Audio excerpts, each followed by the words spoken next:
Welcome to Divorce and Other Things You Can Handle, a branded podcast from Worthy. I'm Jennifer Butler, and I'm your host.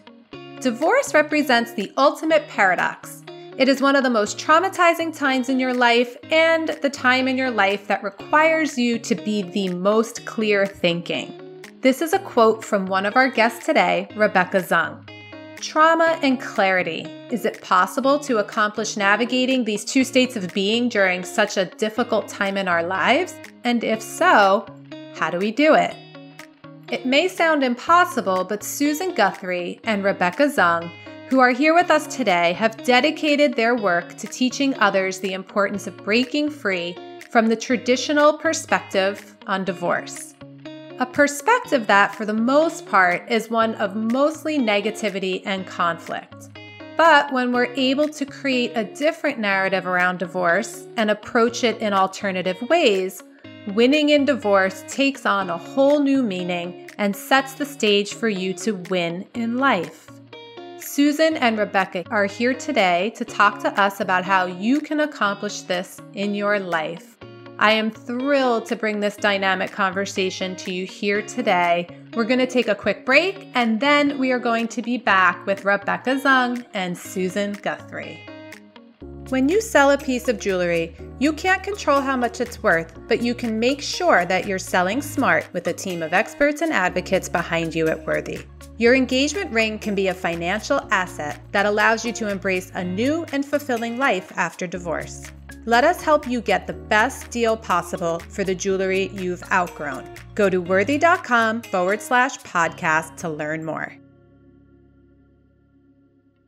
We have two guests joining us today. First, Rebecca Zung, U.S. News and Best Lawyer in America honoree, has been revolutionizing the conversation about divorce since 1999 and has been privileged to guide thousands who were stuck in divorce, drama, trauma, and chaos to step into lives of freedom, possibility, prosperity, and purpose. Now based in Los Angeles, she is continuing to serve the divorcing population and remains a partner in the esteemed law firm of Long, Murphy, and Zung. Rebecca is also the author of the best-selling book, Breaking Free, a step-by-step divorce guide for achieving emotional, physical, and spiritual freedom, and is a highly sought-after media contributor.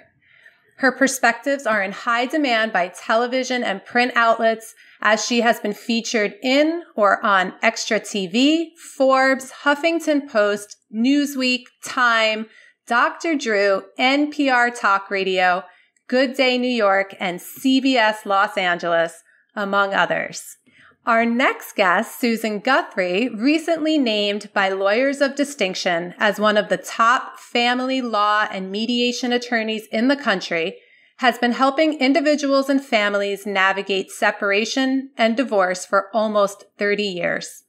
A former longtime litigator specializing in high net worth and high conflict cases, Susan's practice is now focused on the non-adversarial approaches to divorce, and she is presently licensed to practice law in California and Connecticut.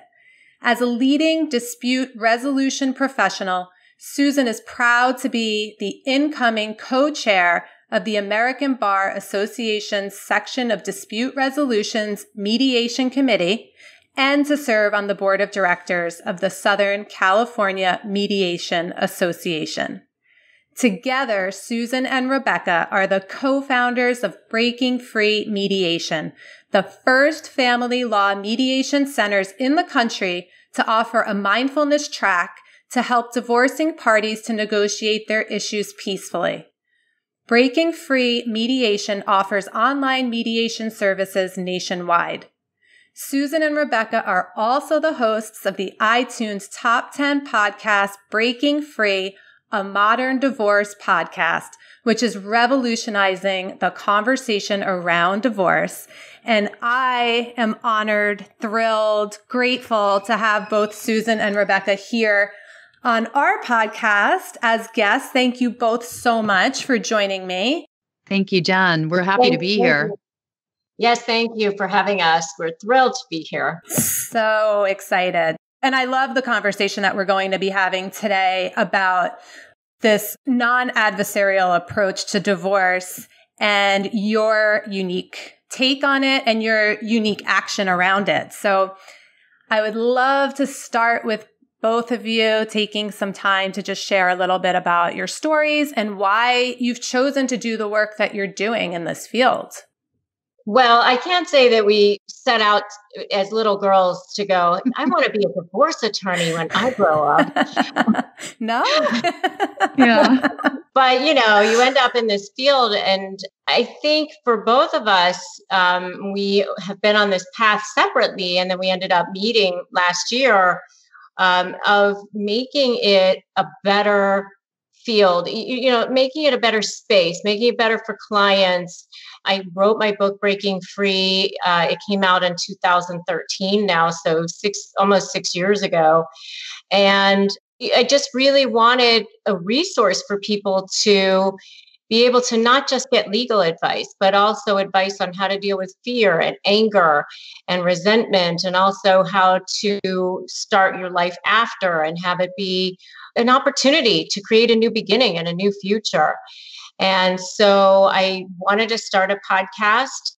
I had met Susan, and she was also on this amazing path. And we had so much synergy that it just made a lot of sense. And so now here we are. And our podcast is close to 200,000 listens a month in just maybe 6 or 7 months now. So it's been a really, really incredible journey. And we're just trying to help people through the trauma of divorce every single day in whatever way we can.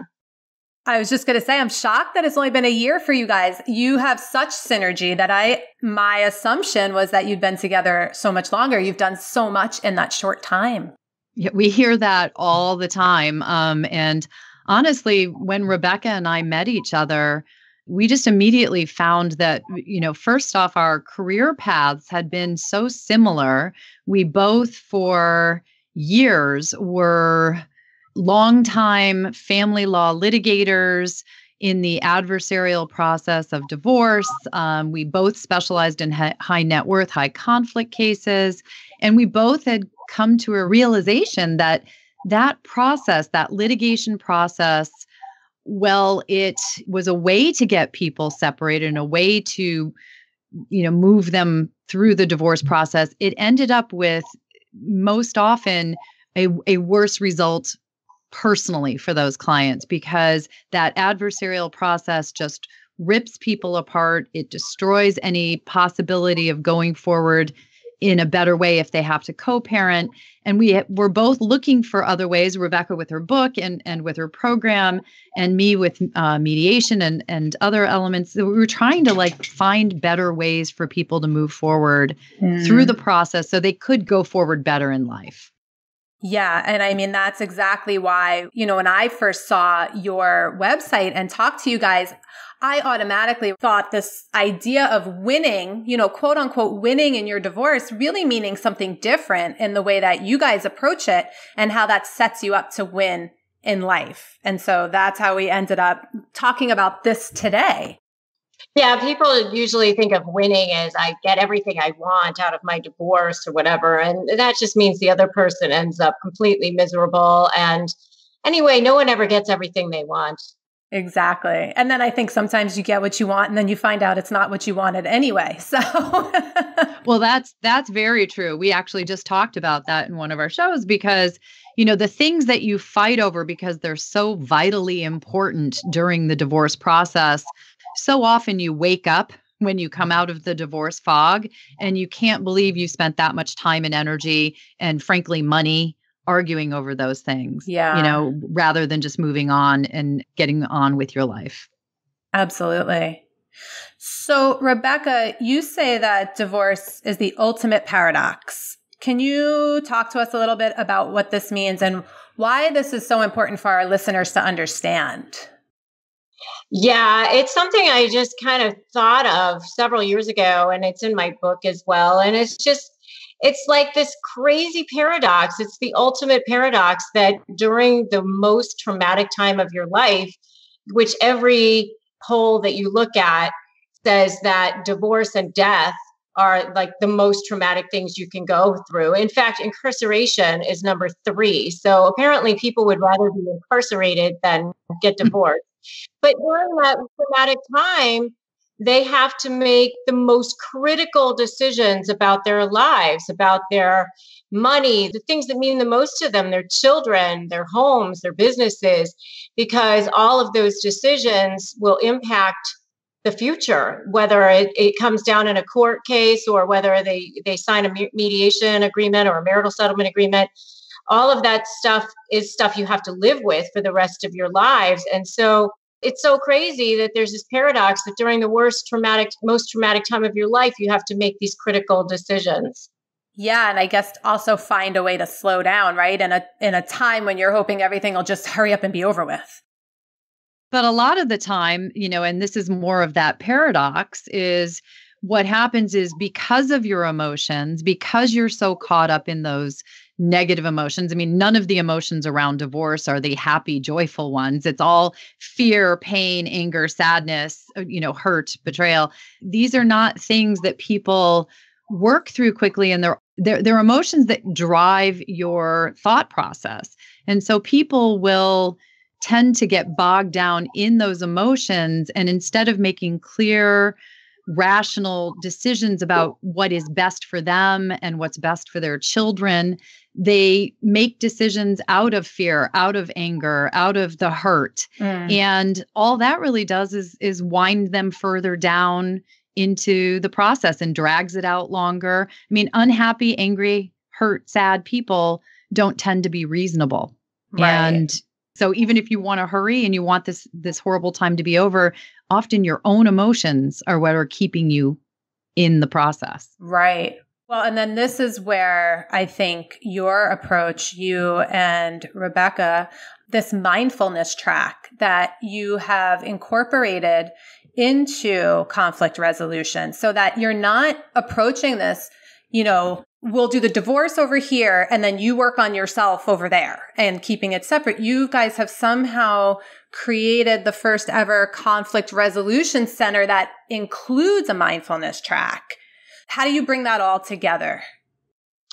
Well, it's a traditional divorce mediation center, except for the fact that it also has the option of being able to add a mindfulness track, meaning that they have access to meditation teachers or other professionals who can help them get centered and think more clearly. And even if they don't choose the mindfulness track, we start all of our mediations with a centering technique and in setting intentions that we will find a peaceful resolution, that we will come to a resolution that everybody can live with, and just creating an environment of peacefulness and setting an intention that the issues will be resolved. And we also, by the way, offer online mediation through the Zoom format, which is also cutting edge technology for mediations anyway. Yeah, absolutely. Just the act of setting an intention and grounding into that, I think right off the bat probably sets the stage for how the rest of the conversation will go. Is that right? Yeah, it's an interesting phenomenon with people going through divorces. Again, often so mired in emotion, they will come in for mediation or appear on the screen as we're doing our online mediation, and they haven't really put a lot of thought into what they would like to see their redefined future as a family look like. They have thought about who's going to get what or who's going to pay what, and they think about the minutiae of those details. But this overall picture of how they would like to restructure their family, how they would like to restructure their communication with each other as they go forward and perhaps co-parent or coexist in the world. And so bringing them back, especially in that very first mediation session, to thinking about those things and thinking about the fact that they've chosen a non-adversarial process. They've chosen a cooperative process. Mediation is 100% a voluntary process for people to choose. It's not compulsory like litigation is. And by choosing that, they've already come to one agreement. they're already on the road to coming to their agreements. They've chosen to go through this non-adversarial path. And where else, can they agree? And can they agree to take this path in peace, in a spirit of trying to find the best solution possible for both of them, and if they have children, for their children as well. Right. So you guys talk about the spiritual laws of divorce. How does that fit in here, and what are those? Well, I mean, the spiritual laws of divorce are kind of something separate. And, I kind of think of it in terms of, in all life forms, there are times of winter and there are times of spring. And looking at divorce as maybe a time of winter, or maybe it's a time of death. There's always times in your life that you grow from, that you have to learn from. We recently just interviewed Jeff Bullis. That episode just came out, and he is an international digital marketing guru, but he's said that, you don't learn from comfort, you learn from the difficult times. And he just experienced a difficult time in his life. So I look at that as, the spiritual law of divorce is that everything comes to an end sometimes, and sometimes it's just not meant to be. Sometimes you have an expired future, and it just means that you're clearing negative energy and creating an opportunity for more positive energy to come in. Yeah, and bringing that into the way you mediate puts a whole different perspective on the process itself. Yeah, the mediation process, much more so than the traditional divorce process, litigation, is really forward focused. Right. It's clearly the parties' past that brought them to this splitting up, this, taking different paths.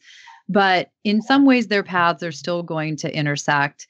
And, we try to keep that forward focus and positivity because, and this is one of those areas where Rebecca and I immediately connected.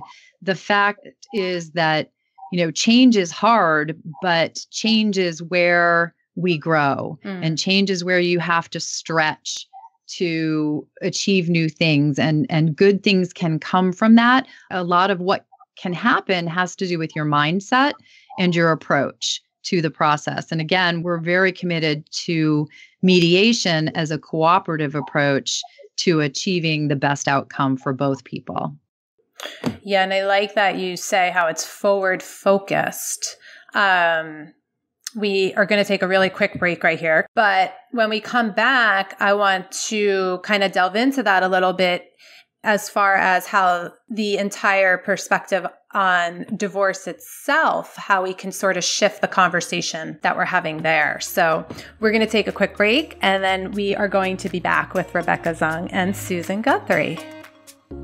When I decided to sell my jewelry after my divorce, the most important thing to me was finding a company that I could trust and one that would also advocate for me. I found this and so much more at Worthy. Their expert staff immediately put me at ease and helped me to get the best price possible for my jewelry. Your engagement ring can be a symbol of your freedom, your journey, and the choices you have made to live your life on your terms and create the future you desire. Let us help you get the best deal possible for the jewelry you've outgrown. Go to worthy.com/podcast to learn more. We are back with Rebecca and Susan, and we are talking about how winning in your divorce, quote unquote, winning in your divorce can set you up to win in life. And we're talking about not winning from the perspective of getting the things that you think you want, but really going through your divorce in a way that is forward thinking and sets your family up to succeed in the long term. What I would love to talk about with you guys is, divorce, it's shifting for sure. But for the most part, it still kind of has this negative, conflictual sort of light around it. So even though so much of the population experiences divorce, there's still all this judgment. There's still all this isolation. what are your thoughts on that perspective and how we can begin shifting it and shifting the conversations that we're having? It's funny that you say that, because I've always said that in some ways, divorce is like a death. I mean, I thank God never had to experience the death of a spouse, but I have gone through divorce. But in some ways, I think it's a little bit worse, because when a spouse dies, people rally around that person. There's a dignity in death. People are bringing casseroles to that person, inviting them out, doing things. When you go through a divorce, people don't want to get involved. They don't want to take sides. They stay away from the couple. And so the people end up more isolated sometimes. Yeah. And there is still that stigma around divorce, unfortunately. And so, I just look at it as, if somebody is in a relationship that's not serving their soul, that's not empowering them, then they shouldn't be stigmatized or looked at negatively because they've decided to get out of that situation. I mean, where is the dignity in being in a horrible marriage for 40 years? How is that a way to live? Right. Absolutely. And I think what a lot of people end up hearing is, you took the easy way out. Divorce is far from easy, right? That's definitely not the easy way out. Right. No, definitely not. But I think there's also, for many people, I know when I went through my own divorce, there's a feeling of failure that's associated with a marriage not working out. That's personal, that you feel like for whatever reason, you could not make the relationship work. And that can be very difficult for people too, and perhaps goes to that stigma. And there's also, one of the things that I found sort of most difficult to deal with is that my future was suddenly no longer clear.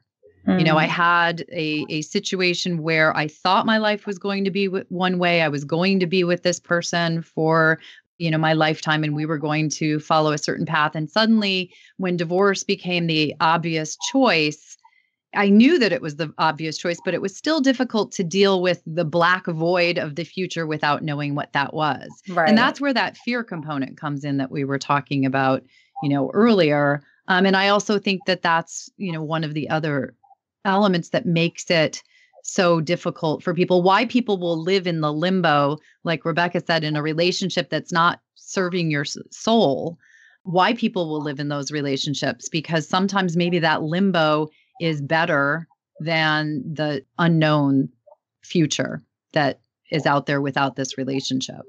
Yeah, I've always wondered too, if being in conflict is actually something that people will kind of feed into, because the conflict at least keeps you in relationship. But once that conflict is gone and you kind of go your separate ways, there's that nothing. And then what you're saying, that uncertain future is in front of you, and that can be terrifying. Yeah, we as humans, we want to know things. So our brains don't function very well if we can't predict, if we can't know what's happening. And that's the worst part of divorce, because there is that period of time where I always say to people, you're on land right now. It's not the greatest land. You can see that better land is ahead, but you have to get on this boat and get tossed around by waves, and you're going to probably get seasick, and all this stuff is going to happen. And that's like the divorce period. And that's what you have to go through in order to get to the other side. It's just a terrible period, because you don't know how much money you're going to have left over. You don't know how much you're going to see your kids. Right. And that's where the mediation process really can help get to a resolution faster than through the litigation process, and much less expensively. Yeah. And almost, I think it gives you, as a couple or a divorcing couple, a little bit more control, because when you go the litigation route, really you're putting your life in the hands of a judge, of a third party. Yeah. We always say that when you go to court, you're putting the decisions in the hands of a stranger in a black robe. Right. And a judge only has a limited amount of time to hear the facts of your case. They're going to hear from both sides, and then they have to apply the law to it. And the beauty of the mediation process is that it's the two people who are intimately involved in their own future who make all of the decisions. People misunderstand mediation and think that they're going to go there and the mediator is going to make the decisions sort of as a quasi judge. And that's not the process. The mediator is there to help the two individuals to understand their issues, to understand the law around them and the other, elements that need to be determined, and then to help them have the conversation so that they together determine what is the best way to go forward. So the goal is always in mediation to try and find the best win-win you can for the two people, for them to find what works best for both of them. They pick and choose what they can and cannot live with. And so that's a very different paradigm than going into a courtroom, slinging the mud at your soon-to-be ex and letting some stranger make decisions about your life for you.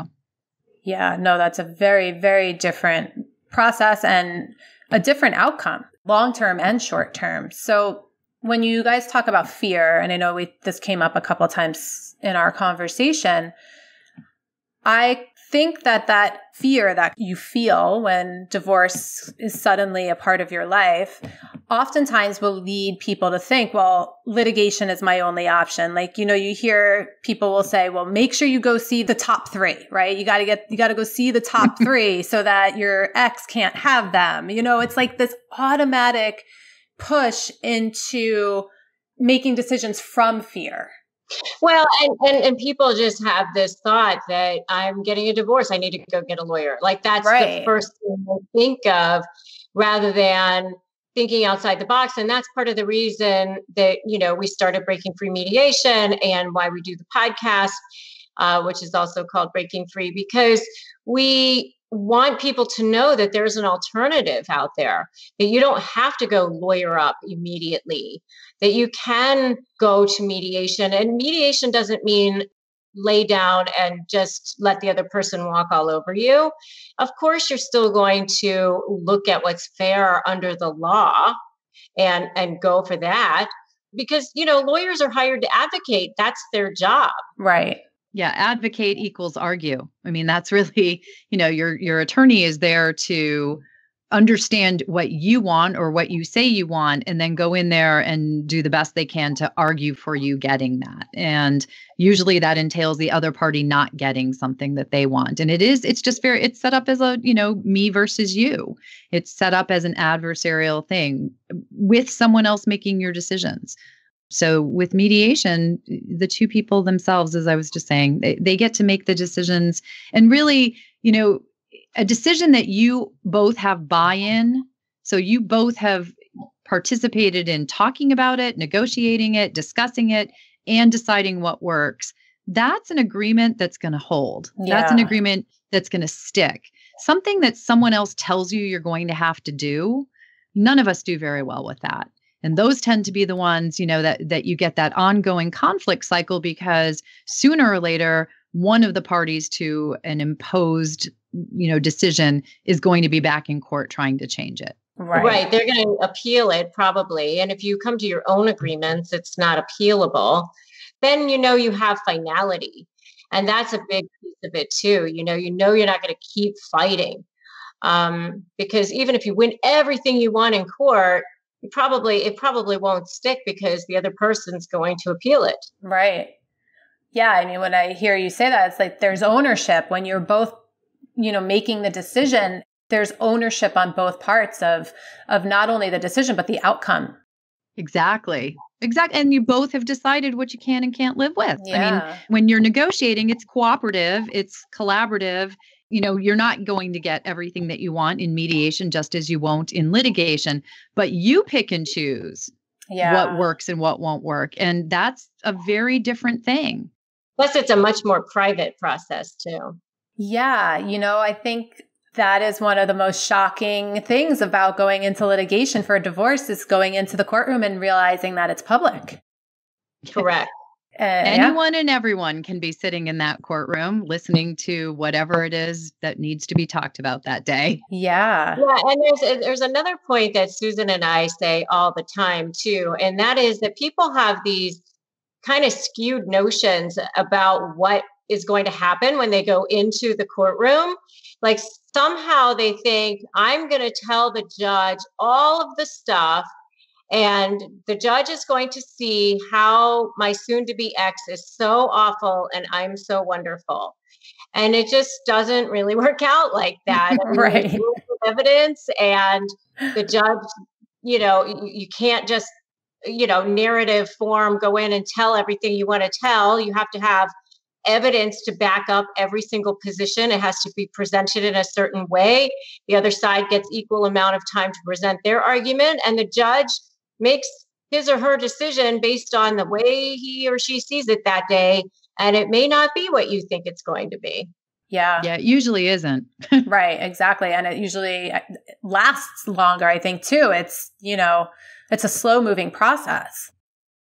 Oh, yeah. You aren't the only people in that courthouse getting Yeah. divorced who need a judge. If you're litigating, your average litigated case can take a year, 2 years, even longer. Yeah. Mediation moves at the pace that you set. And it's basically scheduling appointments. With the online mediation, it's really the ultimate inconvenience, because you can be at home, you can be in your office, as long as you're somewhere private, Right. where you have a good connection, you can sign on and work on these issues. And most people work through that process infinitely more quickly and much more cooperatively than, waiting for the court to have some time to hear your case. So what do you say to somebody who's listening right now, who's just starting this process, and, they're listening, they're interested, they're willing to sort of consider this, but they're afraid. They're afraid that if they don't lawyer up, they're going to get behind the ball, quote unquote. What do you say to them as sort of a path they can kind of put forward? Well, of course, we're going to say they should go to breakingfreemediation.com. But also listen to our podcast. We have, 30 something episodes now, giving tons and tons of information that normally people would have had to pay hundreds of dollars per hour to get. Not just from the two of us, but also from the top experts from around the country. Definitely listen to the podcast, get my book, go to Breaking Free Mediation. I mean, we have dedicated our careers to helping people see that there are other paths than scorched earth litigation. Yeah. Just another point, just as to mediation, if people are at that point where they know that divorce is in their future, then this is the time before they get to the process of lawyering up or going that traditional route to sit down or send an email or have a conversation somehow with their spouse and say, there are a lot of reasons why as grownups we should be able to sit down and work this out together. This I'd like us to consider this process of mediation. Usually there's a reason why the other person would be willing to consider it. And, you two have been married for a while. You know what motivates your spouse, but they're usually things like that you want to keep it peaceful, or you want to work things out in the best interest of your children, or you want to work it out more quickly, or, a very big motivating factor for people to at least consider mediation is that it's much less expensive than traditional litigation. Many people want that autonomy where they're making their own decisions, not having them imposed. So it's time to have that conversation about why this is a better path for both of you and for your family. You can't lose. You could at least try, right? And if it doesn't work, there's always the process of litigation if you have to. Yeah, the lawyers are always going to be there, right? ready to pick up the case, and the judge will always be there to take up his gavel or her gavel. But right. At least you then know you tried. Yeah, exactly. So this is one of my favorite questions I like to ask, because you guys are sitting in a very unique perspective of divorce, and you've seen, multiple things, your own sort of experiences with it. And so from where you sit, what is possible for anyone going through divorce, when they make a conscious and thoughtful choice to go through something like breaking free mediation? Well, what's possible is what we were saying, and that is to create a new life with peace and freedom and keeping as many of your dollars in your wallet and in your bank account rather than, lighting a match to it for litigation, which is basically what you're doing, just to hire a good attorney. I mean, I know myself, because this is what I charge and what a lot of people charge. You have to charge large retainers and a good hourly rate. And that's what you're going to be in for if you choose the litigation track.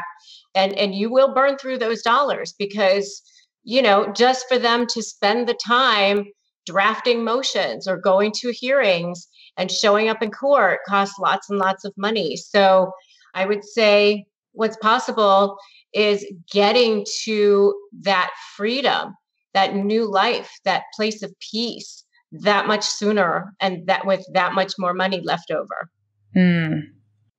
Yeah. I would also just add that you can also, choose to move through this process. As we were talking about earlier in this episode, most people are in a bad place in that relationship by the time they get to the decision to divorce. And if they choose a process that helps them to break things down and to redefine their family, to work through their finances cooperatively, they can go forward in a better way. Their life is already better because they're not now just in that limbo of a bad relationship where their soul is not being fed, as Rebecca said. And, I'm just going to paraphrase our friend Gabrielle Hartley and her book. They can be better apart. They can go forward in that way that lets them still be whatever they are going to be to each other, but hopefully still good co-parents and be better apart and be in a better place than where you are in this relationship that is dysfunctional and not working for you. Yeah, exactly what this episode is about. Really winning in divorce is what we're talking about, and that's setting you up to win in your future life. So it's perfect. Thank you so much to both of you for being here with me and talking about this. Where can anyone listening find you and follow up with you? Well, certainly iTunes or Stitcher, Breaking Free, a Modern Divorce Podcast, or at breakingfreemediation.com. Yeah, and just to mention, we're also going to be doing a series of divorce retreats with Worthy around the country. They're called the Best You Ever or By Divorce Retreat. So you can find more information about those on our website, breakingfreemediation.com. And we hope to see you there. So excited about all of that. And we're so grateful to be working so closely with you both. Thank you, Jen. Make sure you subscribe so you can catch every new episode of Divorce and Other Things You Can Handle in your weekly feed. If you like what you hear, rate and review us to help other women like you find us. This podcast is for you, so email us at podcast@worthy.com with any questions or ideas that you may have. We look forward to hearing from you.